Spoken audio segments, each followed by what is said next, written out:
এটি একটি কসাইয়ের দোকান, যেখানে খাঁচায় বন্দী হয়ে রয়েছে দুটি মুরগি, একটি মা মুরগি এবং তার ছানা।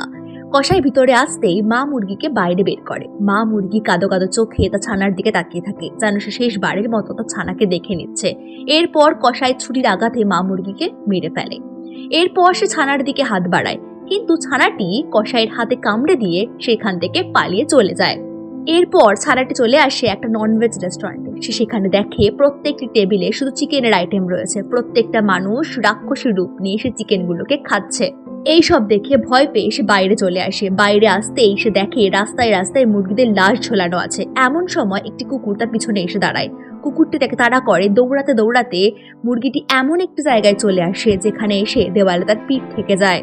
সে ভাবে এক্ষুনি কুকুরটি হয়তো তাকে খেয়ে নেবে। তখনই একটি মানুষ ঢিল মেরে কুকুরটিকে সেখান থেকে তাড়িয়ে দেয় এবং সে ছানাটিকে সঙ্গে করে তার বাড়িতে নিয়ে চলে আসে। এরপর ছানাটি সেখানে ঘুমিয়ে পড়ে। ঠিক সন্ধ্যে 7টা বাজতেই ছানাটি চোখ খোলে আর সে দেখে সে খাওয়ার টেবিলে রয়েছে, যেখানে লোকটি তাকে খাওয়ার জন্য প্রস্তুত হচ্ছে। আর এভাবেই একটি সুন্দর জীবন নষ্ট হয়ে যায়।